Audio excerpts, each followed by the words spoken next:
جی ہاں، اکیلے ہیں، لڑکی نے دوسری طرف سے بات سن کر عمران کے پیچھے اور ارد گرد دیکھتے ہوئے کہا۔ بہتر جناب، لڑکی نے آرتھر کی بات سن کر کہا اور ریسیور رکھ دیا۔ آپ کلب کے قسم چلے جائیں، وہاں ایک گلی ہے، اس کے آخری حصے میں دروازہ ہے، آپ وہاں بند دروازے پر 3 بار دستک دیں گے تو دروازہ کھل جائے گا اور آپ کو جناب آرتھر تک پہنچا دیا جائے گا۔ لڑکی نے آگے کی طرف جھکتے ہوئے عمران سے سرگوشیانہ لہجے میں بات کرتے ہوئے کہا۔ شکریہ، عمران نے اس پر مسکراتے ہوئے جواب دیا اور تیزی سے مڑ کر بیرونی دروازے کی طرف بڑھ گیا، لیکن اس کے ساتھ اس نے ہاتھ اٹھا کر اس طرح بالوں میں پھیرا جیسے سر کے ایک بھی حصے سے بالوں کو درست کرنا چاہتا ہو اور پھر تیز تیز قدم اٹھاتا کلب کے عمارت سے باہر آ گیا۔ اس نے یہ مخصوص اشارہ اپنے ساتھیوں کو کیا تھا جو کونے کی میز پر بیٹھے ہوئے تھے اور اس کے ہاتھ اشارے کا مطلب وہ اچھی طرح سمجھتے تھے کہ عمران کلب کی قسم جا رہا ہے، اس لیے عمران مطمئن تھا۔ عمارت کی ایک طرف واقعی ایک تنگ سی گلی تھی۔ عمران اس گلی کے کنارے پر پہنچ کر رک گیا۔ چند لمحوں بعد اس کے ساتھی بھی چلتے ہوئے اس طرف پہنچ گئے۔ اب یہاں سے آگے ڈائریکٹ ایکشن شروع ہو رہا ہے، عمران نے انہیں آرتھر سے ہونے والی بات چیت سنا کر کہا اور سب نے سر ہلا دیے۔ گلی کے آخر میں ایک فولادی دروازہ موجود تھا۔ عمران نے ساتھیوں کو اشارہ کیا اور وہ سب دروازوں کی دونوں سائڈوں میں دیوار سے لگ کر کھڑے ہو گئے تاکہ دروازہ کھولنے والے کو فوری طور پر نظر نہ آ سکے۔ عمران نے ہاتھ اٹھا کر 3 بار دستک دی۔ تیسری دستک کے بعد دروازہ کھل گیا، لیکن ایک لمبا تڑنگا مشین گن سے مسلح آدمی دروازے پر کھڑا تھا اور پھر اس سے پہلے کہ وہ کچھ کہتا عمران کا بازو حرکت میں آیا اور دوسرے لمحے وہ آدمی اس طرح اچھل کر گلی میں آ کھڑا ہوا جیسے اس کے پیروں میں اچانک سپرنگ کھل گئے ہوں۔ عمران نے واقعی اسے بازو سے پکڑ کر ایک جھٹکے سے باہر کھینچ لیا تھا۔ دوسرے لمحے تنویر اس پر جھپٹا اور وہ آدمی پلک جھپکنے سے بھی کم عرصے میں تنویر کے سینے سے لگا نظر آیا اور پھر کٹاک کی آواز کے ساتھ اس کی گردن ٹوٹی اور اس کا جسم تنویر کے بازو میں ہی ڈھیلا پڑ گیا۔ عمران اس دوران اندر داخل ہو چکا تھا۔ یہ ایک طویل راہداری تھی اور وہاں کوئی آدمی موجود نہیں تھا۔ چند لمحوں بعد اس کے ساتھی بھی اندر آ گئے۔ تنویر نے اس آدمی کو اٹھایا ہوا تھا جبکہ اس کی مشین گن صفدر کے ہاتھ میں تھی۔ اسے یہاں کونے میں لٹا دو اور دروازہ بند کر دو، عمران نے کہا اور تیزی سے آگے بڑھ گیا۔ راہداری آگے جا کر مڑ گئی تھی اور راہداری کے آخر میں ایک اور بند دروازہ آ گیا، لیکن یہ دروازہ کمرے کا لگ رہا تھا۔ عمران نے اس پر بھی 3 بار دستک دی۔ یس کم ان، اندر سے آرتھر کی آواز سنائی دی اور اس کے ساتھ ہی دروازہ خود بخود کھلنے لگ گیا۔ عمران تیزی سے اندر داخل ہوا۔ تم G13 ہو؟ کمرے کے کونے میں موجود میز کے پیچھے بیٹھے ہوئے ایک لمبے قد اور ورزشی جسم کے نوجوان نے اسے مخاطب ہو کر پوچھا۔ میں نے پہلے ہی بتایا ہے کہ 13 کا ہندسہ منحوس سمجھا جاتا ہے، عمران نے بڑے اطمینان سے میز کی طرف بڑھتے ہوئے سنجیدہ لہجے میں کہا، لیکن اس کا لہجہ G13 والا ہی تھا۔ تم اس قدر پراسرار کیوں بن رہے ہو؟ یکلہت آرتھر نے کرسی سے اچھل کر کھڑے ہوتے ہوئے غصیلے لہجے میں کہا اور اس کے ساتھ اس کا ہاتھ سامنے آیا تو اس کے ہاتھ میں ریوالور موجود تھا، مگر دوسرے لمحے کمرے کے کھلے دروازے سے عمران کے ساتھی اندر داخل ہوئے اور آرتھر کی نظریں ایک لمحے کے لیے دروازے کی طرف گھومی ہی تھی کہ دوسرے لمحے وہ بری طرح چیختا ہوا اچھل کر میز کے اوپر سے گھسیٹتا ہوا کمرے کے قالین پر جا گرا۔ ریوالور اس کے ہاتھ سے چھوٹ کر کمرے کے کونے میں جا گرا تھا۔ اس کے ساتھ عمران کی لات گھومی اور کمرے میں ایک بار پھر آرتھر کی چیخ سنائی دی۔ اس کے ساتھ اس کا جسم ایک جھٹکا کھا کر ساکت ہو گیا۔ کن پٹی پر پڑنے والے عمران کی لات کی ایک ہی جچی تلی ضرب نے اسے بے ہوش کر دیا تھا۔ بیلٹ سے اس کے ہاتھ باندھ دو، جلدی کرو، عمران نے مڑ کر اپنے ساتھیوں سے کہا اور تیزی سے میز کے دوسرے کنارے کی طرف بڑھ گیا۔ میز عام سی تھی، اس نے اس کی درازیں کھولیں۔ درازوں میں مختلف سائزوں اور رنگوں کی فائلیں بھری ہوئی تھیں۔ عمران نے تیزی سے ان فائلوں کو چیک کرنا شروع کر دیا، لیکن یہ سب فائلیں کلب کی آمدنی خرچ اور اس کے حساب کتاب پر مبنی تھیں اور عمران سمجھ گیا کہ یہ کمرہ خاص طور پر اکاؤنٹنٹ کے لیے بنایا گیا ہے جو کلب کے حساب کتاب کو ٹیکس افسران سے بچانے کے لیے یہاں خفیہ طور پر کام کرتا رہتا ہوگا۔ کمرے کی ایک سائڈ پر دروازہ نظر آ رہا تھا۔ عمران اس دروازے کی طرف بڑھا، اس نے دروازے پر دباؤ ڈالا تو دروازہ کھلتا چلا گیا۔ عمران نے دوسری طرف جھانکا تو اس طرف بھی ایک کمرہ تھا جسے دفتر کے انداز میں سجایا گیا تھا، لیکن یہ کمرہ خالی تھا۔ عمران نے دروازہ بند کر دیا اور اسے لاک کر کے وہ واپس مڑا تو اس دوران آرتھر کے ہاتھ بیلٹ کی مدد سے اس کی پشت پر باندھ چکا تھا۔ عمران نے آگے بڑھ کر اس کی ناک اور منہ دونوں ہاتھوں سے بند کر دیے۔ چند لمحوں بعد اس کے جسم میں حرکت کے تاثرات نمودار ہوئے تو عمران پیچھے ہٹ گیا۔ اس کے ساتھ اس نے کوٹ کے اندرونی جیب میں ہاتھ ڈال کر ایک باریک مگر تیز دار خنجر باہر نکال لیا۔ یہ خنجر G13 والے اڈے میں بنے ہوئے اسلحے خانے سے ہی وہ اٹھا کر لایا تھا۔ اسی لمحے آرتھر نے کراہتے ہوئے آنکھیں کھولی، پھر ایک لمحے میں اس نے اٹھنے کی کوشش کی، لیکن پشت پر بندھے ہوئے ہاتھوں کی وجہ سے وہ اٹھ نہ سکا اور دوبارہ پہلو کے بل صوفے پر گر گیا۔ عمران نے اس کا بازو پکڑا اور ایک جھٹکے سے اسے سیدھا کر کے بٹھا دیا۔ آرتھر کے چہرے پر تکلیف کے ساتھ ساتھ انتہائی حیرت کے تاثرات ابھر آئے۔ مادام گارو کہاں ہے؟ عمران نے گراتے ہوئے لہجے میں کہا، لیکن اب اس کا لہجہ G13 والا نہیں تھا۔ تم کون ہو؟ تم G13 تو نہیں ہو، کون ہو تم؟ آرتھر نے حیرت بھرے لہجے میں کہا۔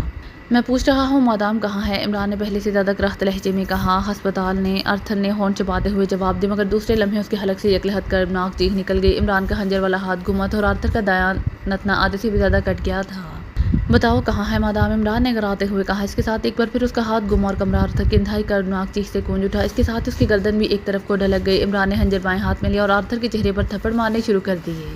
چند لمحوں بعد ہی وہ ایک بار پھر چیختے ہوئے ہوش میں آ گیا۔ اس کے دونوں نتنے کٹ چکے تھے اور ان سے خون بہہ کر اس کے گالوں سے ہوتا ہوا اس کی گردن تک پہنچ گیا تھا۔ تکلیف کی شدت سے اس کا چہرہ بری طرح بگڑ گیا تھا۔ اب بولو کہاں ہے مادام؟ عمران نے گراتے ہوئے کہا، لیکن اس کے ساتھ ہی وہ یکلہت اچھل کر ایک طرف ہٹا اور دوسرے لمحے وہ ایک بار پھر اچھل کر واپس اپنی پہلی والی جگہ پر آ گیا۔ اس کے ساتھ ہی کمرہ ایک بار پھر آرتھر کی چیخوں سے گونجنے لگا۔ آرتھر نے دراصل اپنے دونوں ہاتھ اٹھا کر عمران کی پنڈلیوں پر ضرب لگانے کی کوشش کی تھی، لیکن عمران اس کے پیروں کی حرکت میں آتے ہی اچھل کر ایک طرف ہوا تھا۔ پھر جیسے ہی آرتھر کے پیر عمران کے ہٹ جانے کی وجہ سے اوپر اٹھنے کے بعد واپس نیچے آئے، عمران اچھل کر دوبارہ اپنی پہلے والی جگہ پر آیا اور اس بار آرتھر کے دونوں پیر عمران کے بوٹوں کے نیچے دب چکے تھے۔ عمران کے پیروں کے نیچے آرتھر کے پنجوں کے اوپر چڑھے ہوئے تھے، اس طرح آرتھر اب اپنے پیروں کو حرکت بھی نہ دے سکتا تھا۔ عمران نے خون آلود خنجر ساتھ کھڑے تنویر کی طرف اچھالا اور خود اس نے بائیں طرف سے ہاتھ آرتھر کے سر کو جکڑا اور دائیں ہاتھ کی مڑی ہوئی انگلی کا ہک اس نے آہستہ سے آرتھر کی پیشانی پر ابھر آنے والی رگ پر مار دیا۔ آرتھر کے حلق سے انتہائی کربناک چیخ نکلی اور اس کا پورا جسم ریشے کے مرض کی طرح لرزنے لگ گیا۔ اس کا چہرہ اور جسم پسینے سے اس طرح بھیگ گیا تھا جیسے وہ کسی آبشار کے نیچے بیٹھا ہوا ہو۔ بولو کہاں ہے مادام، ورنہ بولو، عمران نے دوسری ضرب لگاتے ہوئے گھرا کر کہا۔ وہ مر چکی ہے، میں نے اسے ہلاک کر دیا ہے، آرتھر نے بری طرح کراہتے ہوئے کہا۔ اس کی آواز اور لہجہ بتا رہا تھا کہ تکلیف کی شدت کی وجہ سے اس کا لاشعور اب بولنے لگ گیا ہے۔ کیوں قتل کیا ہے تم نے؟ کیوں؟ بولو ورنہ، عمران نے اسی طرح گھراتے ہوئے کہا۔ لاڈ کے کہنے پر لاڈ نے حکم دیا تھا، وہ فون نمبر جانتی تھی، ہاٹ فیلڈ کے ہیڈ کوارٹر کا فون نمبر، اس نے G3 کو ہلاک کرا دیا تھا اور لاڈ کے کہنے کے مطابق علی عمران ابھی تک آزاد تھا اور لاڈ کے مطابق G3 کے بعد اور کوئی ایسا آدمی گروپ میں نہیں رہا تھا جو اس عمران کا مقابلہ کر سکتا تھا، اسی لیے لاڈ کو خطرہ تھا کہ وہ عمران لازماً گاربو تک پہنچ جائے گا، پھر وہ فون نمبر معلوم کر لے گا، اسی لیے لاڈ کے حکم پر میں نے گاربو کو ہلاک کر دیا۔ اب میں جیون ہوں، میں نے تمہیں یہاں علیحدہ حصے میں اسی لیے بلایا تھا تاکہ میں تمہیں بھی ہلاک کر سکوں۔ آرتھر جب بولنے پر آیا تو مسلسل بولتا ہی چلا گیا کیونکہ وہ عمران کے نتنے کاٹنے والے حربے کی وجہ سے لاشعوری طور پر بول رہا تھا۔ کیا فون نمبر ہے وہ؟ عمران نے پوچھا۔ مجھے نہیں معلوم، مجھے نہیں بتایا گیا، صرف مادام کو معلوم تھا، آرتھر نے جواب دیا، مگر دوسرے لمحے عمران نے زیادہ زور سے ضرب لگائی اور کمرہ ایک بار پھر آرتھر کی کربناک چیخوں سے گونج اٹھا۔ اب اس کے چہرے اور جسم کا ایک ایک عضو اپنی جگہ بے پناہ تکلیف کی وجہ سے پھڑک رہا تھا۔ بتاؤ فون نمبر، عمران نے گھراتے ہوئے کہا۔ مام مجھے نہیں معلوم، مجھے نہیں بتایا گیا، لاڈ کو معلوم ہوگا، آرتھر نے کہا۔ اس کے ساتھ ہی وہ بے ہوش ہو گیا، اس کی حالت واقعی بے حد خستہ ہو رہی تھی۔ عمران نے ایک بار پھر اس کے چہرے پر تھپڑوں کی بارش شروع کر دی اور ایک بار پھر آرتھر ہوش میں آ گیا۔ لاڈ کا پورا نام بتاؤ، کہاں رہتا ہے وہ، کون ہے وہ؟ عمران نے دانت پیستے ہوئے پوچھا۔ اس کا نام لاڈ ہے، وہ ونڈر اسٹیٹ میں رہتا ہے، وہاں اس کا محل ہے جس کا نام سیسل پیلس ہے، وہ ایکریمیا کی کسی ایجنسی کا چیف رہا ہے۔ مام میں اس کا سوتیلا بیٹا ہوں، آرتھر نے جواب دیتے ہوئے کہا اور عمران نے اس بات میں سر ہلا دیا کیونکہ وہ اب لاڈ کو شناخت کر چکا تھا۔ وہ ایکریمیا کی ایک دہشت پسند تنظیم ریڈ گارڈز کا چیف تھا۔ یہ تنظیم ایکریمیا کے دوسرے ممالک میں دہشت گردی کی کارروائیاں کرتی رہتی تھی۔ ہاٹ فیلڈ کا ہیڈ کوارٹر کہاں ہے؟ لاڈ کا اس سے کیا تعلق ہے؟ عمران نے پوچھا۔ مجھے نہیں معلوم، مجھے کیا کسی کو بھی نہیں معلوم، لاڈ کو بھی نہیں معلوم، ویسے وہ ایکریمیا اور ناڈا میں ہاٹ فیلڈ کا سپر ایجنٹ ہے، آرتھر نے جواب دیا۔ اس کے ساتھ اس کی گردن ایک بار پھر ڈھلک گئی۔ عمران پیچھے ہٹ گیا، اس کا اپنا چہرہ سرخ ہو رہا تھا۔ اس ہاٹ فیلڈ کا ہر کلو ختم ہوتا جا رہا ہے، اب ہمیں فوری طور پر لاڈ تک پہنچنا ہوگا، کہیں ایسا نہ ہو کہ وہ بھی ختم ہو جائے، عمران نے کہا اور واپس دروازے کی طرف مڑ گیا۔ اس آرتھر کا کیا کرنا ہے؟ تنویر نے پوچھا۔ اس کی حالت بے حد خستہ ہے، یہ کچھ دیر بعد ہوتی ختم ہو جائے گا، آؤ جلدی کرو، وقت ضائع مت کرو، عمران نے کہا اور تیزی سے بیرونی درختاری کی طرف بڑھتا چلا گیا۔ باقی ساتھی بھی اس کے پیچھے تھے۔ قیمتی فرنیچر سے مزین ایک کمرے میں ایک دفتری میز کے پیچھے طویل القامت چھریرے بدن کا بوڑھا آدمی بیٹھا ہوا تھا، اس کے چہرے کے چھلکے کی طرح گنجا تھا، وہ کلین شیو تھا لیکن بویں ہاتھوں تک کے ہر چیز سفید تھی، آنکھوں پر ایک موٹے شیشے اور بھاری اینک موجود تھی۔ اس کے چہرے پر ایسا ٹھہراؤ تھا جیسے خاندانی لوگوں کے چہروں پر اکثر پایا جاتا ہے، جسم پر براؤن رنگ اور بڑے بڑے پھولوں والا سوٹ تھا۔ اس کے سامنے میز پر ایک مستطیل شکل کی مشین رکھی ہوئی تھی جس پر ایک چھوٹی سی اسکرین روشن تھی، اس کی نظریں اسکرین پر جمی ہوئی تھیں، اسکرین پر آڑی ترچھی لکیریں مسلسل دوڑ رہی تھیں، پھر ایک جھماکے سے اس پر 100 کا ہندسہ ابھرا اور دوسرے لمحے گنتی کم ہونی شروع ہو گئی۔ بوڑھا آدمی بیٹھا کم ہوتی گنتی کو دیکھتا رہا، پھر جیسے ہی گنتی 100 سے کم ہوتے ہوتے 0 پر پہنچی، بوڑھے نے ایک بٹن دبا دیا، دوسرے لمحے گنتی بڑھنی شروع ہو گئی۔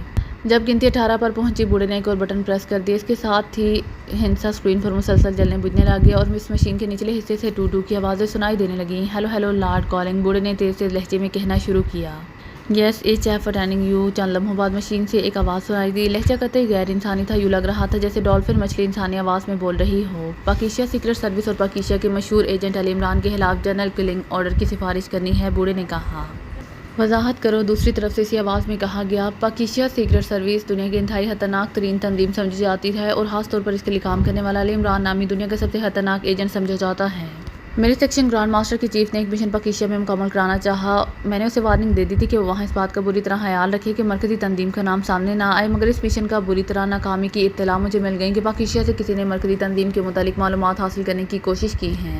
اس کا واضح مطلب تھا کہ پاکیزا سیکرٹ سروس تک ہاٹ فیلڈ کا نام پہنچ چکا ہے، چنانچہ میں نے لارین کو موت کی سزا دے دی اور اس کی جگہ ایک دوسرے آدمی راجر کو چیف بنا دیا۔ راجر کو اطلاع مل گئی کہ پاکیزا سیکرٹ سروس اور علی عمران پاکیزا سے لارین کے مشن کا انتقام لینے ناڈا آ رہے ہیں، چنانچہ اس نے ان کے خاتمے کے مشنز پر کام کرنا شروع کر دیا، لیکن پھر اطلاعات ملی کہ راجر اس عمران کے ہتھے چڑھ گیا ہے۔ عمران نے اس کا ذہن کنٹرول کر کے پوری گرانڈ ماسٹر تنظیم کا خاتمہ کر دیا ہے، وہ اسے ہاٹ فیلڈ کے ہیڈ کوارٹر کے بارے میں معلومات حاصل کرنا چاہتا ہے۔ اس پر میں نے ایک دوسرے خفیہ گروپ G1 کو آگے بڑھایا، راجر کو اغوا کر کے ہلاک کر دیا گیا اور عمران اور پاکیشیا سیکرٹ سروس پر تابڑتوڑ حملے کیے جانے لگے۔ جی گروپ کا فعال آدمی پولیس میں کیپٹن تھا۔ مجھے یقین تھا کہ وہ اس عمران اور اس کے ساتھیوں کا مقابلہ بخوبی کرے گا، لیکن پھر G1 نے معمولی بات پر اس کو ہلاک کر دیا۔ مجھے اس کی اطلاع ملی تو میں سمجھ گیا کہ اب یہ عمران اور اس کے ساتھ اس G1 کے بس کا روک نہیں رہے، اور چونکہ وہ فون نمبر کاربو کو معلوم تھا جس سے R6 پر مجھ سے رابطہ ہو سکتا تھا، اور مجھے خطرہ تھا کہ اگر عمران G1 تک پہنچ گیا تو لازماً اس فون نمبر کے سہارے وہ مجھ تک پہنچ جائے گا، اس لیے میں نے G1 کا ہاتھ پکڑا دیا۔ اس طرح اب سیکشن ہیڈ کوارٹر ہر لحاظ سے محفوظ ہو چکا ہے۔ اب عمران اور اس کے ساتھی ٹکرے مار کر واپس چلے جائیں گے، لیکن میں اس عمران کی شخصیت سے اچھی طرح واقف ہوں۔ وہ ہر صورت میں ہاٹ فیلڈ کے ہیڈ کوارٹر کو ٹریس کرنے کی کوشش کریں گے، اور جیسے ہی اسے کوئی کلو ملا کہ وہ اس کے خلاف کام کرے گا، اس لیے میں نے سفارش کی ہے کہ پوری دنیا میں پھیلے ہوئے سیکشن کو عمران اور پاکیشیا سیکرٹ سروس کے ہاتھ میں کا جنرل آرڈر دے دیا جائے تاکہ کہیں نہ کہیں اس کے ہاتھ میں بہرحال ہو جائے۔ بوڑھے آدمی نے پوری وضاحت کرتے ہوئے کہا، اس کے متعلق معلومات کہاں سے مل سکتی ہیں؟ دوسری طرف سے پوچھا گیا۔ اسرائیل، ایکریمیا اور دوسری سپر پاورز کی خفیہ ایجنسیوں میں اس کی فائلیں موجود ہیں۔ ویسے بھی وہ پاکیشیا میں ایک عام آدمی کے طور پر رہتا ہے، اس لیے تمام سیکشنز جنرل آرڈر کے بعد بہرحال اس کے بارے میں تفصیلات خود بخود حاصل کر لیں گے۔ اس کا اور پاکیشیا سیکرٹ سروس کا خاتمہ ہر صورت میں انتہائی ضروری ہے۔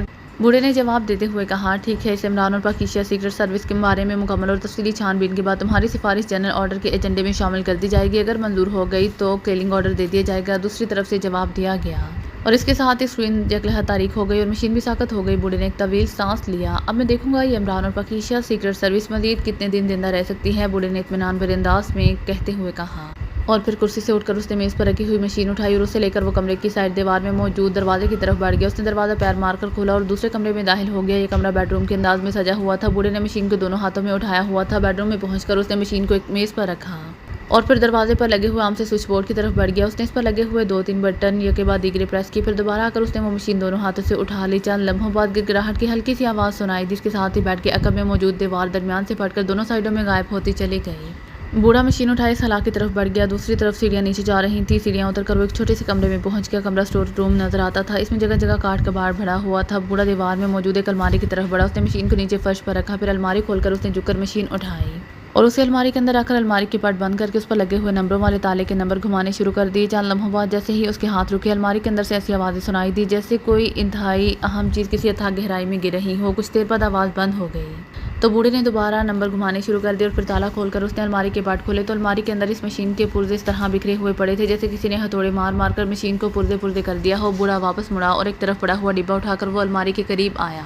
اس نے تمام پرزے اٹھا کر اس ڈبے میں ڈالے، پھر الماری بند کر کے اس ڈبے کو اٹھائے کمرے کے کونے میں بڑے سے ڈبے کی طرف بڑھ گیا جس میں کئی ڈبے الٹے سیدھے پڑے نظر آ رہے تھے۔ اس نے یہ ڈبہ بھی اس ڈبے میں پھینکا اور پھر دونوں ہاتھ اس طرح دوسرے پر مار کر جیسے کہہ رہا ہو، ہنس کم جہاں پاک، اور مسکراتا ہوا واپس سیڑھیوں کی طرف بڑھ گیا۔ بیڈ روم میں پہنچ کر وہ ایک بار پھر سوئچ بورڈ کی طرف بڑھا اور اس نے وہی بٹن پریس کر دی جو اس نے پہلے پریس کیے تھے۔ ان بٹنوں کے پریس ہوتے ہی دیوار میں بننے والا ہلا برابر ہو گیا اور بوڑھا اطمینان بھرے انداز میں چلتا ہوا دوبارہ سے دفتر میں پہنچ گیا جہاں اس نے اس مشین سے کال کیا تھا۔ اس نے میز پر رکھے ہوئے فون کا ریسیور اٹھایا اور نمبر ڈائل کرنے شروع کر دیے۔ R club. دوسری طرف سے ایک نسوانی آواز سنائی دی، لارڈ بول رہا ہوں، آرتھر سے بات کراؤ۔ لارڈ نے نرم لہجے میں کہا، جی بہتر ہولڈ کریں۔ دوسری طرف سے کہا گیا۔ پھر چند لمحوں کی خاموشی کے بعد ایک مردانہ آواز ابھری، ہیلو سر، میں جنرل مینیجر جیرڈ بول رہا ہوں۔ جناب آرتھر اسپیشل اکاؤنٹ روم میں کسی سے خصوصی ملاقات کے لیے گئے ہوئے ہیں اور ابھی تک ان کی واپسی نہیں ہوئی۔ مینیجر جیرڈ نے انتہائی مؤدبانہ لہجے میں کہا، کس سے ملنے گیا ہے؟ لارڈ نے چونک کر پوچھا۔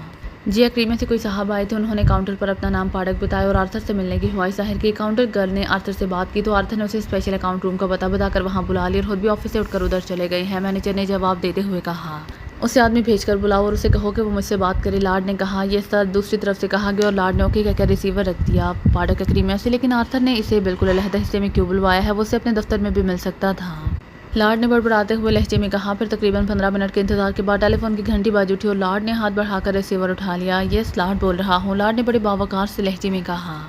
سر، میں مینیجر جیرڈ بول رہا ہوں، مجھے افسوس ہے کہ میں آپ کو انتہائی افسوسناک خبر سنانے پر مجبور ہوں، آرتھر ہلاک کر دیا گیا ہے۔ دوسری طرف سے مینیجر کی انتہائی افسردہ سی آواز سنائی دی، کیا کہہ رہے ہو؟ کیا تم پاگل ہو گئے ہو؟ لارڈ نے حیرت سے چیختے ہوئے کہا۔ اس کے لیے واقعی یہ خبر ایک ثابت شکن دھماکے سے کم حیثیت نہ رکھتی تھی۔ آرتھر اس کا سوتیلا بیٹا ضرور تھا لیکن وہ اس کی بیوی کے پہلے شوہر سے تھا، لیکن اس نے اسے اپنی اولاد کی طرح ہی پالا تھا اور اب اسے R کلب میں اس لیے رکھا تھا کہ وہ اسے دنیاوی کاروبار کی بھرپور انداز میں ٹریننگ دلانا چاہتا تھا۔ اس کا پروگرام تھا کہ وہ اسے بعد میں ایک بہت بڑا گروپ بنا کر اس کا چیف بنا دے گا اور آرتھر انتہائی ہوشیار، ذہین اور تیز ترار لڑکا تھا، لیکن اب یہ مینیجر کہہ رہا تھا کہ اسے ہلاک کر دیا گیا ہے۔